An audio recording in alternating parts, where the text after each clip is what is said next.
Darin, brother, what a privilege it is to have you here on the show. I've loved our time of discussion and prayer before we jumped on here, but welcome to the RevRX Podcast. Thanks so much for being here. Oh, it's my pleasure, Chad. This is a really cool thing that you're doing, and I'm glad to be a part of it. Yes, sir. I'd love for our audience just to kind of get a snapshot of who you are, because there's so much to unpack there. But if you could kind of give us an elevator pitch of man, who is Darin Kinder? What would you say to that? And just kind of give us a synopsis of how you got to where you are today. Yeah, sure. I'll start with the parts that people think are interesting, and then I'll end with the part that I think is the most important, which is, Okay. I'm 51 years old. That's my stage of life. I have 4 sons. Been married for 27 years. But professionally, I started out as a high school history teacher for about 3 or 4 years, and then I became a special agent with the United States Secret Service, and I was a Secret Service agent for 25 years and 4 months. I refused to give up the 4 months. I earned every bit of it. So, There you go. also, people find interesting. I'm a survivor of the 9/11 attacks in the World Trade Center Yeah. on September 11, 2001. All of that is. I'm an author of a new book that just came out just a few weeks ago that we'll talk about. But more than anything, I'm a devoted father, a faithful husband, and a sold out believer in Jesus Christ. And that is who I am in a nutshell. I love that. That's what's drawn me to you, brother. It is not just your career path, which is fascinating, and not just your survival on 9/11, which is an act of God that we thank him for. Yes. But the fact that you are a sold out believer in Christ, and your message is one that I think that the masses need to hear. And I'm excited to bring it to my audience today. Selfishly though, I am very, very enthralled by your Secret Service. Is that a thing? Your experience as a USSS agent. Tell us a little bit about, are there some memorable experiences that stand out to you? I know on September 14th, there was George W. Bush. I know that was memorable. We'll get to that in a minute. But you've been to 40 countries. You protected dignitaries, leaders. You protected presidents, former presidents, vice presidents. What are some of the most memorable moments that you take home after those 25 years and 4 months? Yeah, thank you. In 4 months. Had to add that in. Yeah. There's a lot to reflect on. And in my last few months, I've only been retired now, like 3 months. So, you do get reflective when you're moving from one stage of life or transition in life. And 25 plus years, like you said, 40 plus countries, protected in some part, 5 U.S. presidents from Clinton all the way up to Trump. So yeah, and sometimes I feel like I was the Forrest Gump of the Secret Service, because every time there's like a major event or just a big turning point or something, I seem to be involved at least tangentially. So that's hard to narrow down for me. But Oh yeah, the foreign travel was probably my favorite part of it. In Africa, I seem to be drawn to Africa. I had really interesting experiences in Tanzania, in Botswana.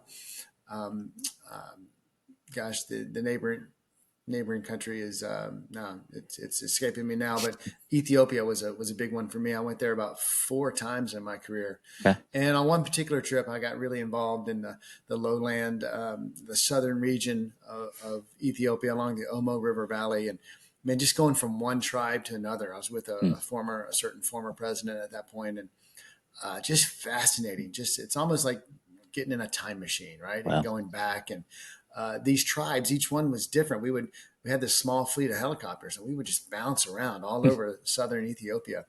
And we'd hit one tribe, and it was like something out of National Geographic, right? Your stereotypical African tribe and what you would think you would see. And then you get in a helo and you fly 30 minutes and you land in another tribe, and you got guys wearing Nike shirts, and it's just and they're very westernized. They got baseball hats on and stuff, and Amazing. it was just awesome.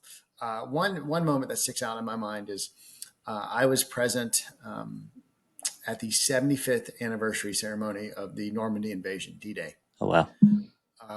And that was in now I'm testing myself, 2019, I believe. Mm-hmm. That was powerful. I'm a history nerd. Yeah. love history. I got some just some fond memories throughout my time of going to Athens and exploring and being in the Middle East and being on the Jordan River and so forth. But this one particular incident in Normandy, France, 75th anniversary, we get there 0300, like dark early, right? Just disgustingly early, and getting all situated. And President Trump was to arrive at the site later that morning, and I was literally, as the sun was coming up on June 6th, 2019. The sun's coming up. I'm standing on top of a German pillbox, a German bunker box, looking over Omaha Beach. And it just, as a student of history, it just took me back, like exactly 75 years earlier. The same sun was coming up, and there was probably several young German soldiers inside this bunker pillbox, and they're looking at 6,000 ships in the strait, right? And carrying, I believe it was like 140,000 Allied soldiers, and just the awe and the majesty that would be upon them. I just kind of put myself there. And then, I'm looking down as the sun's coming up, and I'm looking at the strategic advantage of that high ground. It was so steep, the incline, and how narrow the beach was. And I'm thinking how difficult it would have been to exit those landing craft, get on the beach, move up the beach, and try to take out these bunkers. And it just, again, so then I'm thinking, wow, what an impressive group of young men it took. Right. To storm these beaches and take these beaches. And, oh man, just incredibly, incredibly powerful.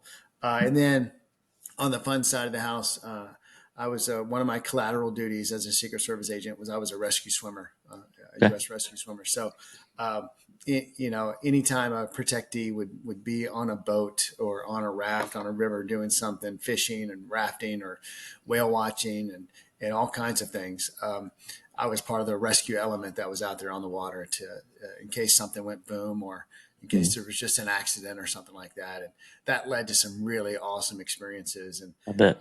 When I was on the former President Bush detail, I was one of his mountain bike riders. So he's an avid mountain bike rider, and I was one of the riders. So I was referred to for a short time as the recreational agent because every time we were on the bike or on the water, I was there. That was you. Yeah.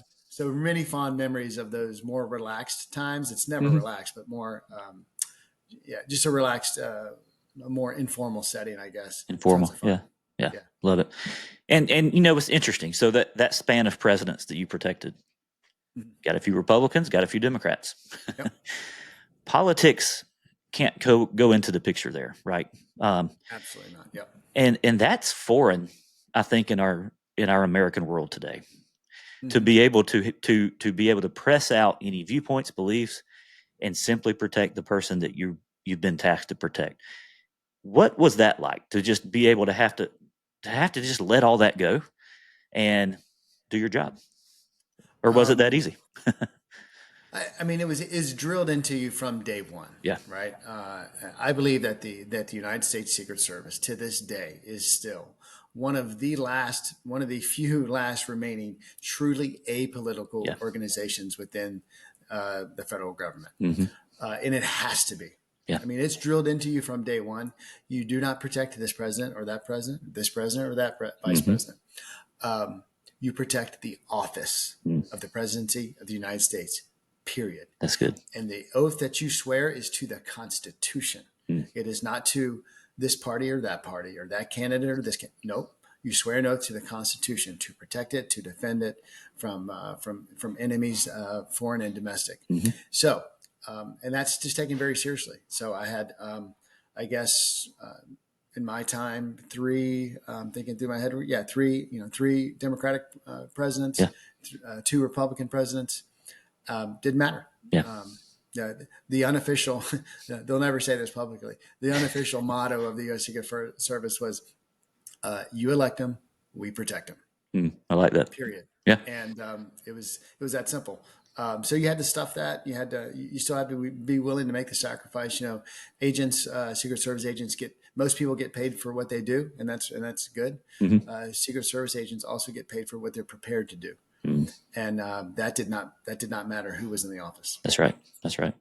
And I imagine that would be hard, but that is just part of the job. And so I appreciate you sharing about that. Mm-hmm. Now let's fast forward a little bit. 2001. We're interviewing today on September 12th, 2025. It's the day after the 24th anniversary of 9/11. 2001, you find yourself in New York City. Mm-hmm. I did not realize that there were 7 World Trade Center buildings. Yep, that's right. As part of that complex. In your book, you described that, and you actually have a map, which is helpful. I'm visual. Give me a map. I can picture that better. You were in one of those, and on the morning of September 11th, you were getting dressed, preparing for your day, and I'd love to just kind of hear your take on what happened next. Yeah. The Secret Service takes you there. You're in the Secret Service building. Yeah. As I make it clear in the book, I was young and dumb. I love that. I'm 41 and I still feel young, and at least the second part of that, right?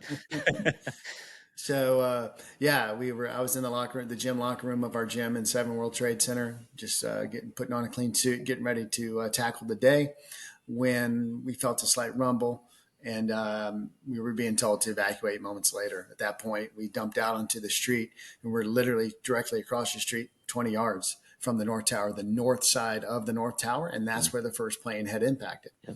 Not knowing what was going on or really the totality of the circumstances, I knew we were under attack. I knew that this was not an accident. Yeah. We just, Chad, we just jumped into first responder mode. I mean, this was not our mission set. This is not what we typically would do. It had nothing to do with our standard mission. But we chose. We made a choice to enter in, right? And what I call do the next thing. There's a problem, whether that's human suffering and pain in our personal lives, or there's an issue that needs to be solved in front of us. Let's just go knock it down and see what happens next. And so, but that's what I was doing. We had grabbed our first aid kits. I was rendering first aid to this woman who was badly burned, and when this massive explosion just right over the top of my head. The second plane came in like a missile with brutal precision and just obliterated that side of the South Tower. And I was, 80 yards or so from the base. I could feel the heat on the back of my neck. And so at that point, we're scattered like ants. I mean, there's debris and raining jet fuel everywhere. And that's when the day took a turn for even the worse.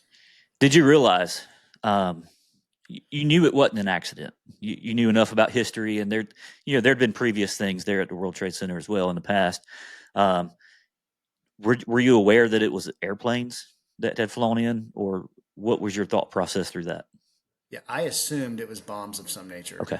And that's the kind of the weird part of my story is all throughout the day, I didn't know that 767 jet airliners full of jet fuel had slammed into these buildings. Right. Had I known all of the facts, I may not have done. I'm honest about it in the book. I may not have done some of the things that I did because I thought there was no way those towers could come down. And in fact, I told people that, don't worry, these things can't come down.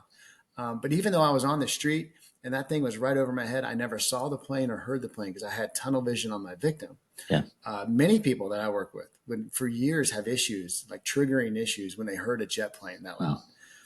I never heard it. Wow. So I never had that issue, but I didn't know. I knew we were under attack. Yeah.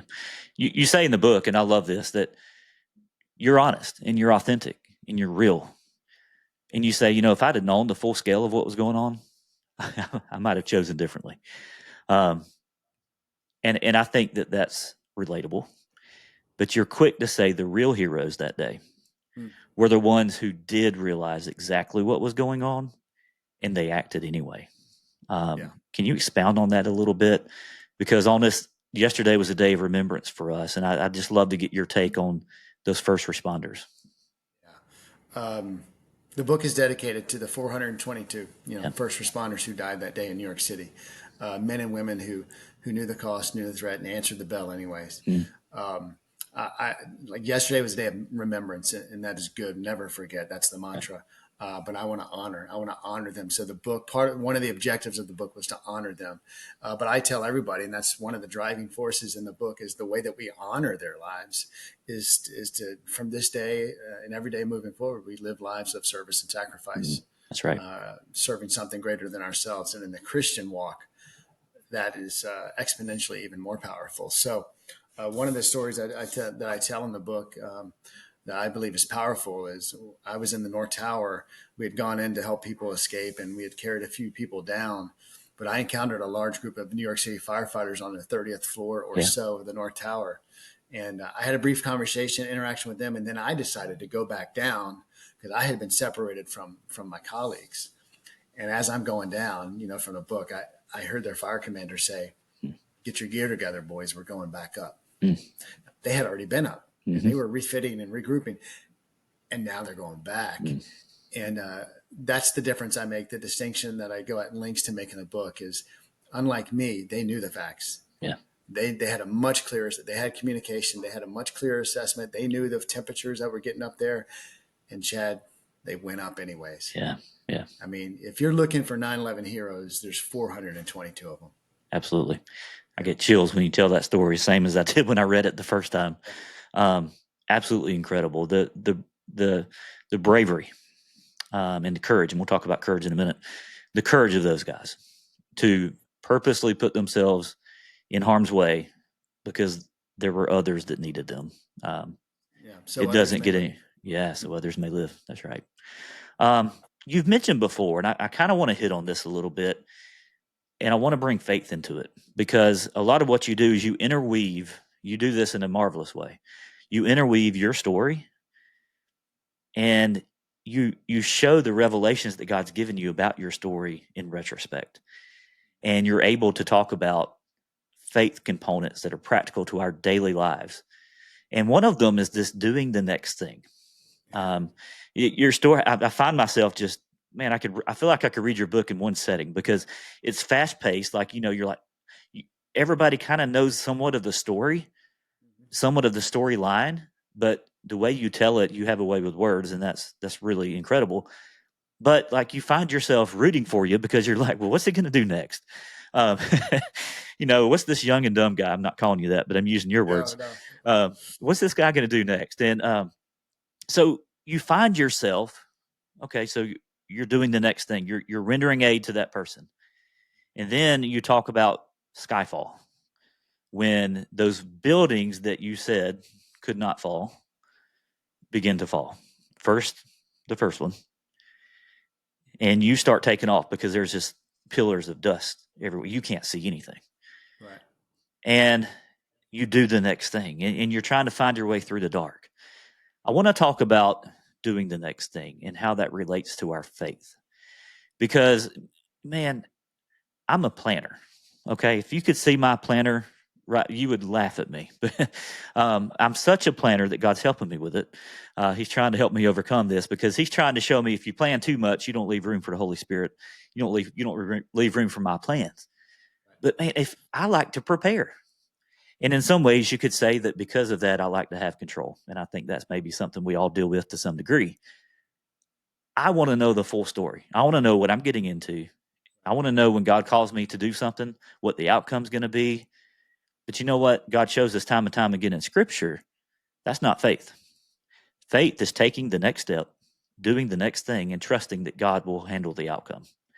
And that's kind of what you did all along that day. But how does that pertain in your eyes to our everyday lives as Christians? Sometimes we don't know the whole staircase. We just are supposed to take the next step, right? Called to run the race that's set before us, right? Yeah. But we don't know the course, right? If you're a cross country runner, you've trained on that course, you know the undulations of that course, and you know when to hit it and when to hit the brakes, right? So we're running the race. I use several illustrations in the book from my personal life about riding whitewater rapids down the Arkansas River, and the madness that can ensue, but Right. the joy that always ensues. Yeah. But you don't know every turn, right? You don't know every rock that's maybe hidden one day, and a week later the water's lower, and all of a sudden you're hitting it. So, and that's the Christian walk, and Yeah. So we have to hold on to God's plan, but with an open hand, right? Not a tight fist, but an open hand, because He's going to do with it, and all He wants is obedience. Yeah. And that obedience is the daily walk. That obedience is doing the next thing. Yeah. I picture the football dummy. I talk a lot to men's groups, right? So Yep. I picture that football drill where you got the dummies, right? You knock down one, and then you go to the next one. You knock it down. That's how at times we need to We need a plan. We need to have a vision, all of that. I think sure. Men are suited for that. You're Right. wired that way. But sometimes, man, he's just calling us to be faithful in the next thing. And what I did on repeat on September 11th, and that's the parallel, the illustration that I make that you're referring to is rendering first aid, entering into the North Tower, calling people to the light, fighting fires, all these things that we may get into. At the end of the day, it's a remarkable story that has to be told. And you're like, wow. But really, it's just all it is one thing stacked on top of the next. Do the next thing. Okay. Address the problem. What's the next thing? Address the problem. And address the next thing. What's the problem? Men like to address problems too. So I think at times we need to apply that to our Christian walk. We don't need to know what's around every turn. We don't need to know. We don't need to form a committee and make a 5-year plan all the time, right? Right. Because we get frozen in paralysis. We get frozen in indecision. We get frozen. And what God has done with me in my life is, after 5 years, I write this in the book, right? After 5 years of prayer and frustration after 9/11, of what's my mission, what's my plan, what's my purpose, he just said, it's like he hit me on the back of the head and goes, just let me use you. Wow. In the next thing. Yeah. Just let me use you. Just do the next thing I have in front of you, and then do the next thing, and keep following that and keep pursuing that in that long march of obedience in the right direction. Now suddenly I'm living out his will and his purpose for my life by doing the next thing. That's it. Yeah. That's where the magic lies, I think. And that's something I've had to learn the hard way a few times. and I think we need constant reminders, but that's exactly what I shared with you before this. How I had plans for my life. I was going to be a pharmacist, and I was going to work in a drugstore, and I was going to retire, and then I was going to go lay on a beach somewhere and, sip pina coladas and have a great retirement. And then God called me to ministry right after I graduated pharmacy school. And I'm like, well, no, that can't be right. I'm a pharmacist. Remember, God? And he's like, well, just trust me. And long story short, over the next little bit, I learned to just kind of take that next step, and he would provide, and then take that next step, and he would provide. And if, the truth is, if God had told me back then, 10, 15 years ago, hey, eventually, what am I going to do with that pastor pharmacist? Well, somewhere in the plans is going to be a podcast. I'd have laughed in your face, and I'd say, there's no way. I'm an introvert by nature. I don't love putting myself out there. And I would have probably found every way I could to avoid that. But by taking the steps one step at a time, and it hasn't been linear, here we are. And people say, well, Chad, where are you going to be in 5 years? I have no idea. But what I aim to do is take that next step. Going to keep doing what God told me to do last until he tells me to do something else. And I would add on to that. And in doing that, Chad, what have you experienced? You've had successes and failures along the way, no doubt. Absolutely. Yeah. But I can guarantee you, when you're doing the next thing and being obedient, and you're taking that step by step, you are experiencing joy. Yes. Contentment, fulfillment. Right. Sense of mission, sense of meaning. I mean, this is not a begrudging submission to in doing these things, we also reap these benefits while we're bringing glory to God. Well, and we realize the purpose for which we've been made. Yes. And it's not to set out on our own path. That will never fulfill us. Our ultimate fulfillment comes from living out our purpose that God gave us. And that's where we find joy. And that's one of the greatest points I like to make to men is, you, Chad, you don't determine your purpose. I don't look from within and determine what my purpose is. The Creator applies purpose to what He has created, and we're the created being, right? And He creates and He designs as a masterpiece. Ephesians 2:10. He designs us as an implement, as a tool to be used for His glory, and the Creator of the tool applies the purpose for the tool, right? That's right. And once we get our heads wrapped around that, we're at least headed in the right direction. That's exactly right. And so the next thing is so important. It's important in our daily walk. It's important in our faith walk. It's important in our journey of life. And you spelled that out. That was such an awesome parallel. And as you began to do the next thing, you found yourself in situations that I'm sure you never thought you would be in, with your pants catching on fire. I thought that was just something that my mom told me, if I told lies, my pants would catch on fire. You found yourself literally 2 times with your pants on fire, with the soles of your shoes melted. Talk to us a little bit about that as you're roaming the streets of Ground Zero the heat is so much that Yeah. things are just melting around you. Can you walk us through that? Sure. That was after the collapse of Yeah. both towers. So both towers had come down. I literally had a mad dash for life twice. Yeah. Definitely should have been taken during those each of those collapses, but I wasn't. And when I returned, me and three other agents, we returned. We had refuge in a little lobby of a bank, and we had a choice. And we'll talk about this later, I'm sure. Courage is a choice, right? Yeah. And as we hit Church Street, we can turn right towards the sunlight, go north, walk out of this thing, or we could turn left and go back. We never discussed it. We didn't form a committee. We didn't say it. We just went left because that's what we were called to do. And we were there for a reason, for a purpose. And when we get back to that intersection, so as you read my story and my battlefield that day was the intersection of Church and Vesey Street, right on the northeast corner of the World Trade Center complex. As we get there, as I write in the book, the only thing alive was fire. And think about that. It is my vision of what hell must look like. The intersection was littered with ambulances and fire trucks and police cars, all on fire. 200 floors of office space had collapsed. And every office in America has paper, right? even more so then. Yeah. It seemed like every inch of the intersection was covered in paper, and all of it was on fire. So yes, during that time, you had to be watched every footfall. You had to be careful. And we'd say, hey, you're on fire. And we'd kick it loose and kick it with it. It was insane. And that's where we decided to do the next thing there, right? We decided our little world, and we'll make a Christian application here. Our little world was on fire. Yeah. That little intersection. And we decided to do something about it. The next thing, right? And the next thing was this fire truck in the intersection that was not damaged. I have no idea how. Yeah. The Lord. And one of the guys I'm with, Rob, says we need to hook up a hose to that fire truck, start putting out these fires. And I was thinking to myself, that is dumb. That is stupid. We don't know what we're doing. And before my negative attitude could take over, John, the other guy I'm with, says, yeah, you know what? I used to do that in high school. I think I could figure it out. And we pull the hose out, and sure enough, these two guys are throwing levers and turning knobs. And next thing you know, I've got water, my pants are on fire and I've got water coming out of this hose. And we just became this 4-man amateur hour firefighting team. Yeah. And we just said with one objective, we're going to dominate the intersection. Yeah. Okay. And we started putting out fires, and we were bad at it at first. We got better. Boom. We just went from one vehicle to another, essentially putting out, and we're making the area safe. That was the objective. Make this one little area safe so that when the professionals, all the other firefighters come in from all over parts of the city, they can come in and get to work and do what they do. Yeah. But in that moment, we were the only thing there because Chad, 343 firefighters were gone. Yeah. They were erased. When you talk about your walk there, on your walk there is just bodies. Looking for survivors, finding bodies. Yep. And in doing that, and when I talk to men especially, I'm like, look, choose to enter in. There's fire going on. There's fire all around us. Issues in the culture, problems in society. Yeah. What is it?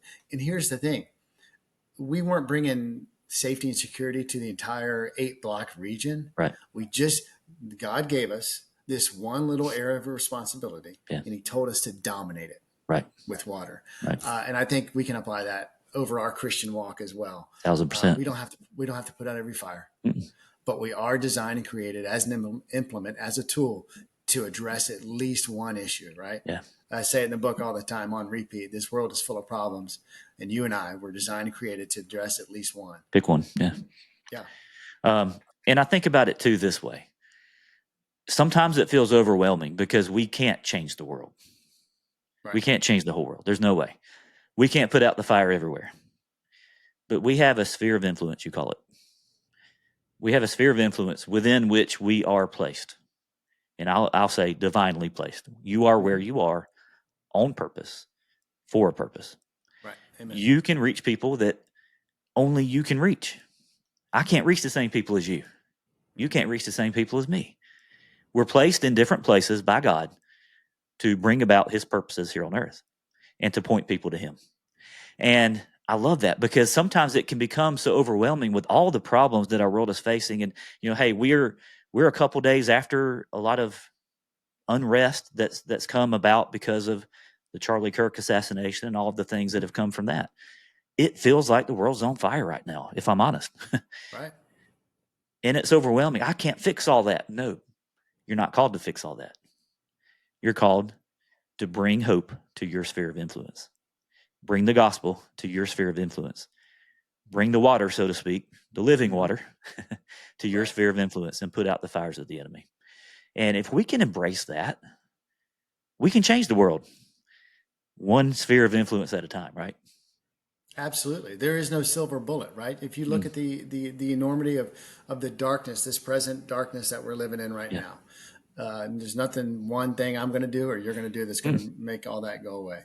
And we know that ultimately it's not going away until Jesus returns, Yeah. as it's so beautifully written in Revelation. So, but yeah, we can do what's in our sphere of influence. And as I write in the book towards the end, that starts in our homes. Yeah, it does. It starts by cultivating and building into and investing the relationships, the young people that God gives us, into our marriages and so forth. Yep. Also protecting that home that God, all that God has put under our care and under our responsibility. Yeah. It starts there, but it doesn't end there. Because when most men, we're talking to men here, most men, when they think mission and meaning, they immediately go to profession. And that's not what I'm saying. Your profession can be part of the equation for sure. It's part of your sphere of influence. For many people, your profession is your passion, and it is addressing an issue or something that you feel passionate. Great. That's awesome. For other people, your profession funds your passion that allows you to enter in and address issues and so forth. It can be an and, it doesn't have to be an either or, it's an and both, right? Right. So absolutely. But yeah, what is your sphere of influence? What is the area of responsibility? That's a military term, right? Your AOR. What is your area of responsibility that the Lord has given you? Now spend the rest of your days just expending yourself, going to bed tired at night, expending yourself, building into, protecting, investing, and putting out the fires that are in front of you. Yeah, love it. And you mentioned darkness, and I want to stay there a minute because there's a place in the book where there is literal darkness. After the towers fell, and you experienced this twice, the first one, and then you were able to work your way through that, and then the second time as well. Retreating, literally running for your life through the darkness. You can't make that up. That's what it is. Right. We're literally living today in spiritual darkness, in a world of evil, in a world of depression and sadness and loneliness and anxiety and hate. And in the book, you found yourself in that darkness, and there were people all around you struggling through that darkness. And you had a glimpse of light. And you began to say, I can help these people. And you started yelling, come this way, follow my voice. There's light this way. And that touched my soul, brother. Because, man, what responsibility we have in our world of darkness today to live out what it looks like to be the light and to point to the ultimate light, who is Jesus. Right. Can you tell us a little bit about that, unpack that for us, that moment where you're walking through, you're leading others, and that aha of, ooh, man, that can touch a lot of people. Right. After my initial mad dash for life, when the first tower collapsed, I shouldn't have made it, and this large chunks of debris falling all around me, and that bright, beautiful day just becomes a dark night of horror. It's just pitch black. My mouth, face, lungs instantly filled with pulverized concrete and other particles, and but I'm still sprinting because stuff is still falling all around me. I'm still in the kill box, as we say in the service. And but then a few seconds later, there's nothing falling around me. So now I can walk, I can stagger. And I said out loud, Jesus, help me. And moments later, I see light, like you mentioned. And I'm like, wow, what is that? And I stagger across the street. I can barely see anything. And I realize I'm looking north up a narrow alley. At the other end of that alley is light, just sunlight. And I'm like, sweet, let's get out of here. I'm getting out. And then But the Lord stopped me in my tracks. I didn't realize at the time, but this is what was happening. He stopped me because although that blanket of debris and stuff covered all noise, blanketed all noise, it didn't blanket the screams and the cries. And there were literally out of the darkness coming cries of, I can't see, I'm hurt, somebody help me, please help me, I can't get out of here. And so I stood in the mouth of that alley, just started to yell on repeat, follow the sound of my voice. There's light this way, come to me. There's light this way. And as they made their way to me, I would shoot them up the alley towards the light. And so because I'm not very smart, I never realized the spiritual metaphor illustration that's there until the 10-year anniversary, Chad. It's like you got it the first time you're reading it, right? It took me 10 years because, and it just hit me like a ton of bricks. It's like, that is the spiritual calling. That is the calling. That is the Great Commission. We are all called to be the man, to be the woman standing in the alley, pointing people to the light of life. Right? Yeah. Those who follow me will not walk in darkness, but will have the light of life. That's the words of Jesus, and blew me away. Yeah. And so, chapter 6, chapter 7, I introduce people to the light if they don't know him yet. And I challenge believers.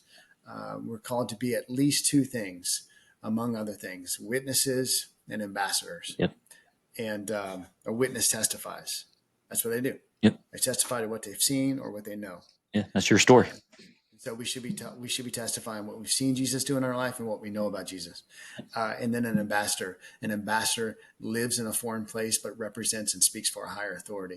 And that's us. This is not our home. We live in a foreign place, but we represent the almighty and powerful and loving God. And we got to be doing one of those two things, if not both. That's right. And that's our challenge. And I intentionally put that on the front end of the book because I wanted non-believers to contend with the message, a clear presentation of the gospel, and have to wrestle with that for the rest of the book.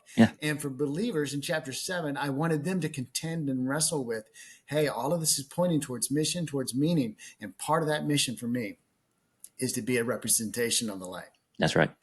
And a lot of times we don't fulfill that purpose. It's unfortunate.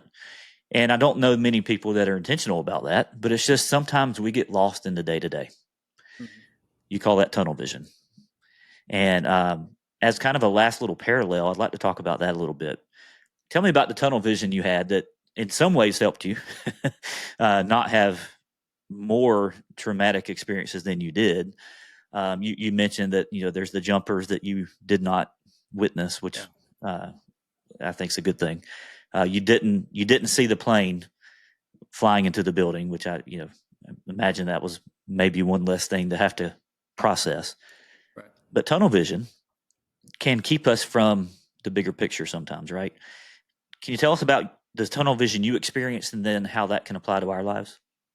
Yeah, sure. I was on that second impact. I mean, if you remember, the second plane came in significantly lower than the first plane and hit lower. That's why that second tower is the first one that fell that day. Right. And so it was crazy low, just coming in screaming. I think it hit about the 70th floor or so. And I was right up next to right out in front of the building on the street of that South Tower.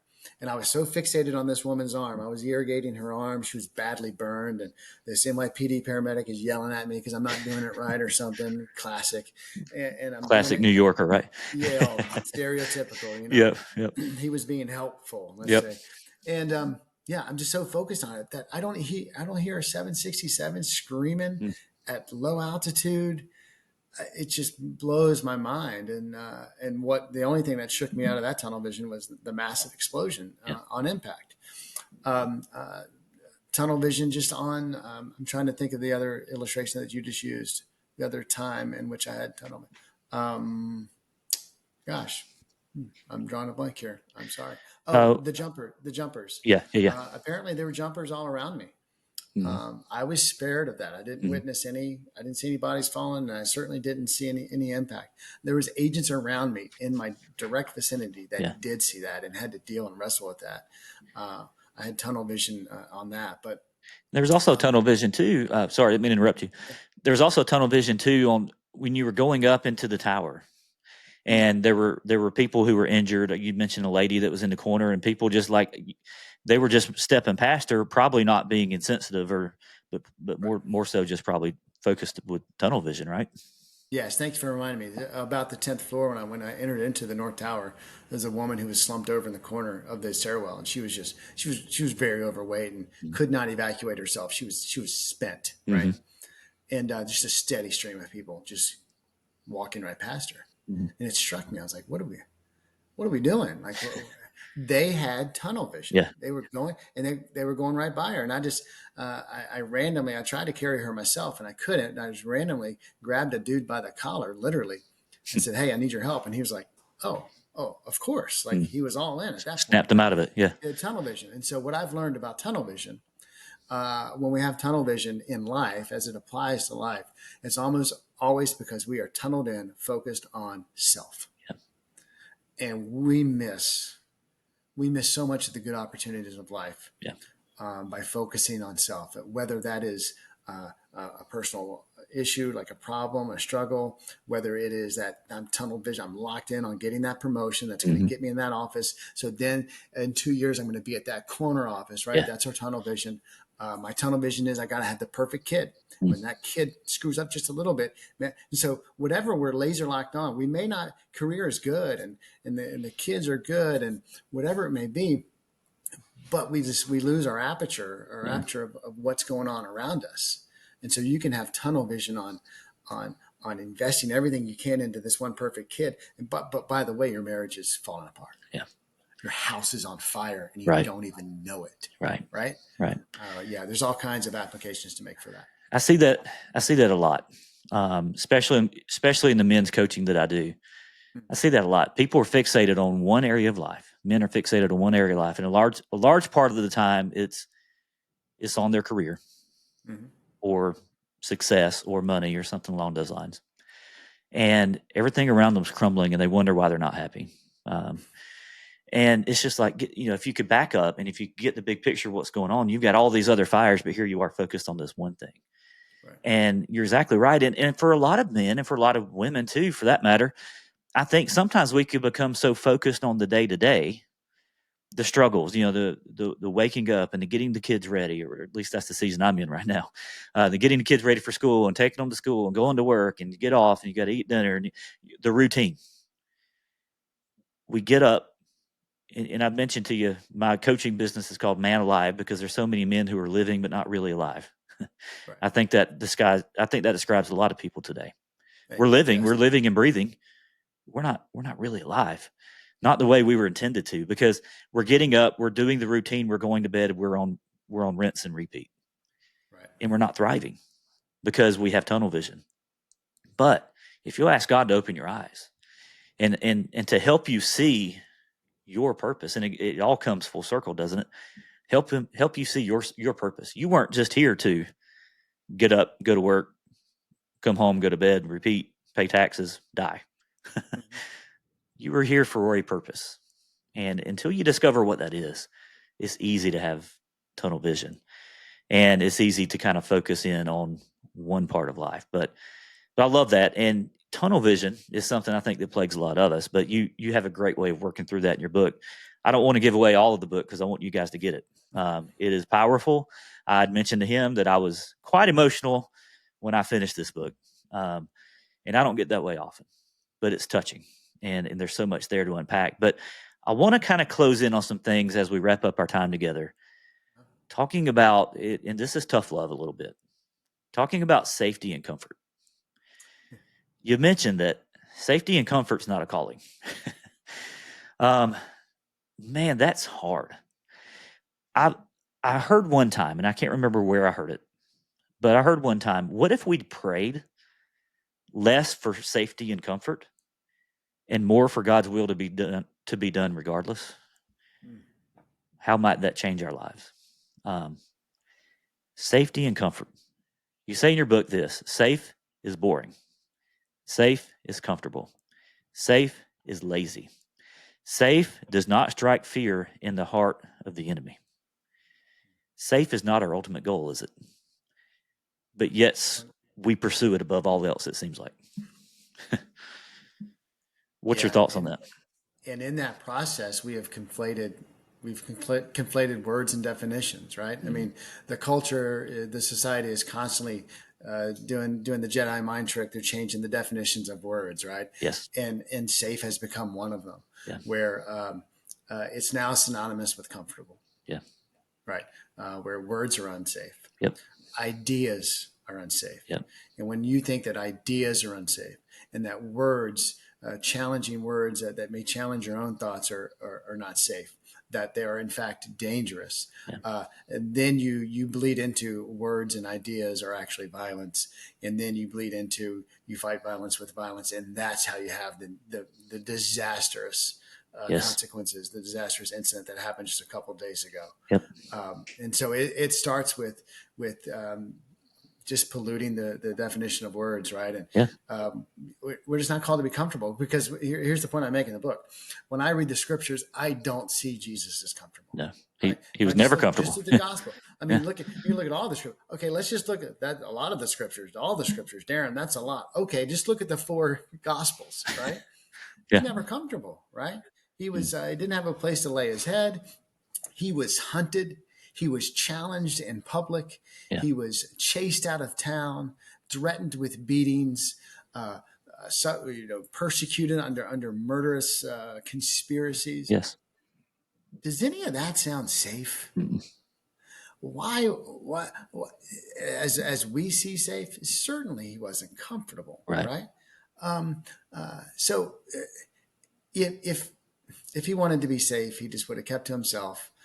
He would have lived a good life as a quiet carpenter, being a good guy that everyone liked. Well, Jesus wasn't obsessed with being liked. Mm-mm. He was obsessed with fulfilling the will of the Father And his purpose. And his purpose. He was obsessed with introducing the world to a magnitude of love that it could not comprehend. Right? Yes. Yes. Because that was the will of the Father. So I don't want to be obsessed with being liked. I don't want to be obsessed with being comfortable. I don't want to be obsessed with I'm using air quotes, safe. Safe is an illusion. Yes. I want to be obsessed with pursuing and following the will of God and the purposes He's put in my life. Because as I'm making them, I may not always be successful. I may not always be happy. That's another word that we've diluted. Yep. I may not always win, but you know what? As I say in the book, there is no safer place to be than the center of God's will. Amen. Period. Yep. And I use the illustration of Dietrich Bonhoeffer in the book. I think it's just the perfect illustration of that playing out. Absolutely. And safe looks different when you're in the will of the Father. Mm-hmm. Safe doesn't mean no harm. Safe doesn't mean comfortable life. Safe doesn't mean bed of roses. Safe just means God's got you. And I'm reminded that the worst that they can do in this world is to kill us. Mm-hmm. And then we're ushered into the presence of the Father for eternity if we're a believer. Mm-hmm. And that hit home for me, because if I'm honest with you, especially now that I've had kids, safety and comfort is a desire that I think most people have, including myself. And that's convicting. And that's not the first time that's been convicting. But this message of, God doesn't call us to be safe. God doesn't call us to be happy. God calls us to be holy. And if we're holy, and if we're Christ-like, and if we're in the middle of His will, we're going to have joy, which is way better than happiness. Way better than happiness. Yeah. It's sustaining. Yeah. That's right. That's right. And it doesn't matter what's going on around us. We can have that deep-seated joy. Mm-hmm. But you mentioned one thing. It doesn't strike fear in the heart of the enemy. And I want to kind of end with this. We were created to fight. There's spiritual warfare going on all around us. That's not something that I think we talk about enough. But we were created to fight. We were created. The enemy that we face is a defeated enemy, yes, but he's still enraged in a battle with us today. And I believe that we were made to have dirty suits, hence the name of your book, and we were made to put up a fight while we're here on this earth. Talk to us about dirty suits. What does that mean to you, and kind of what's the full circle moment there? Right. So the title of the book is Bury Me in a Dirty Suit. And what happened at the end of my day on September 11th was we finally found out where all the other agents were relocating, and myself and the three others I was with, as a group of four, we get into a car and we drive about 30 blocks north out of the haze and then back into the bright sunlight of the day, and we enter into this large room. And there's a large group of agents on my right they looked just like we did, man. They had, as I like to say, I'm fond of saying, they had fought the good fight, right? Yeah. They had been in the battle. They had answered the bell. And I mean, my pants were like 3 inches shorter because they kept catching fire. My Right. shoes were melted. I ripped off my shirt, and someone just threw me a random T-shirt because it was, and we were all in suits and they're all destroyed. And then I looked across the room, and there's no doubt in my mind why there was a separation down the middle. And there was a group of other colleagues that were different. Their suits were clean. They were clean suits, perfect hair, shiny shoes, whole 9 yards. And I don't say that disparagingly. I don't know the circumstances, the choices that they had. And these people were valiant warriors who went on to serve our nation well. Right. I say that only to make this illustration and apply it to our daily living. I could not get the dichotomy out of my mind. There were clean suits and there were dirty suits. And so the next day, I'm on my couch. I'm in September 12th. I'm in Hoboken, New Jersey. I'm sitting there with my wife. We're crying. We're praying. I'm trying to figure out what is going on. And I made a promise to God in that prayer. And I said, Lord, I want to spend the rest of my days getting my suit dirty for your glory. Wow. And as the prayer ended, it just rolled off my tongue. I said, Lord, you didn't take me yesterday. You could have at least twice. I'm here for you. I'm sure I want my orders. What are my orders? I'm ready to get my suit dirty for you. But I said, Lord, at the end of the prayer, I said, Lord, when I punch out of this world and into the next and you call me home, bury me in a dirty suit. Wow. And it just struck. And, 24 years later, that's the title of my book. And not to go on and on, but what does that mean? In the book, and as you can agree, in the last 4 chapters, I kind of get up in your face a bit. Yeah, that's good. But I think we all need it. The men in my life, the spiritual men in my life that have gotten up in my face on things. Yep. I thank God for them. And what does that mean? That means that we're witnesses and ambassadors, that we share Christ consistently. What does that mean? That means that we cultivate and invest in our home and in our family and our people, in the dominion, the little sphere of influence that we've been given, and we do everything we can to protect that, yes. right? Spiritually and physically. But really, in addition to all that, like I said before, this world is full of problems. Yeah. And you and I were created as implements to be the hands and feet of Jesus. Someone recently said, sometimes, on occasion, God will do a miracle, but he usually just makes people.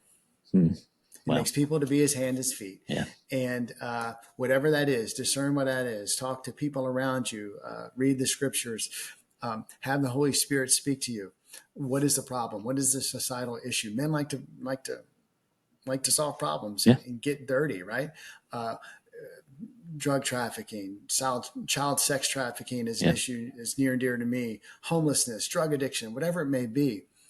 Find some brothers, get shoulder to shoulder with some like-minded brothers, and get into that arena. Each one of those is an arena. And spend the rest of your days getting your suit dirty in some way. And you don't have to know how it's all going to play out. I have no idea how my situation is going to play out, but I am going to do the next thing. And he's called me to certain areas, and this is one of them. And so that's what it's called to get your suit dirty. And as I say in the book, this world, if we look around and just open our eyes and open our aperture and get out of that tunnel vision, is full of arenas. And in most of the arenas, they're just waiting for the gladiator to show up.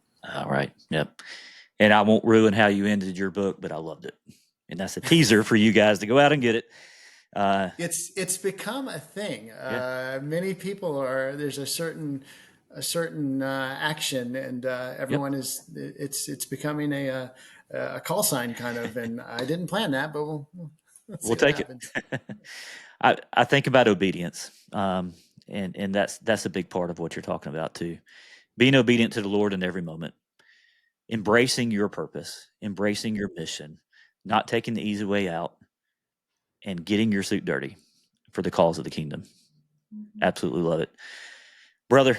Man, we could do this for hours, or at least I could. Yeah, me You too. probably run out of patience with me, but I have so many questions. Maybe we'll do a part 2 down the road. But here's what I want to say to my listeners: if you're not a believer, your world will never make sense unless you learn to accept Christ as your Savior. Mm, You will never good. be fulfilled. You will never find fulfillment in anything that this world has to offer. We were made for we were made for communion with our Creator. Mm, Only He can fulfill the things that your heart's searching for. And if you're a believer, I want this to encourage you to get your suit dirty. I want this to encourage you to take that next step, do that next thing, get rid of the tunnel vision, and ask God to help you see the world as He sees it. And I can promise you, if you pray that prayer with earnestness and sincerity, He'll answer it. And you'll start to see the areas that He's called you to. So, Brother Darin, man, this has been a privilege.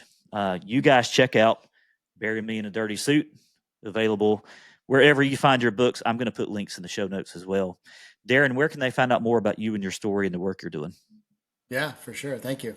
Like you said, you can get that book, Bury Me in a Dirty Suit, anywhere you buy books online, Amazon, of course, barnesandnoble.com, and other places. As far as me and my ministry moving forward, established this organization, excuse me, called Fierce Faith. And if you read the book, you'll understand the mindset behind Fierce Faith. Yep. It's all about encouraging and equipping men to live out their God-given purpose, right? Yep. To be fierce, to strive greatly, fail greatly, win greatly, but for the kingdom, like you just said. So that's what we're doing at Fierce Faith, and that website is fierce-faith.com, fierce-faith.com. And I'm booking keynote addresses and men's conferences and churches, sermons and congregations and men's retreats and things like that. And then on the corporate side of my house, DarinKinder.com. I also do keynote addresses for like corporate settings, business settings. I take these resilience and grit and team building and doing the next thing and getting your suit dirty. What does that look like in the workplace, and to better your output and your achievement and teams and so forth in the corporate setting. So I do that as well. That's DarinKinder.com, DARIN. I spell my name correctly. No, just one R and with an I. DarinKinder.com for that. And then most of the other stuff is right there at fierce-faith.com. And I'll put links in the show notes for those as well. But I'm convinced that you were put on this earth to share that story that you just shared. It's making a difference, brother. I want to encourage you to keep sharing that, and you keep using your platform for the kingdom. You're doing great work. The world's a better place because you're in it. Thank you, my friend. You're a blessing. You're the best. Thanks, Chad. Let's do this again. Yes, sir.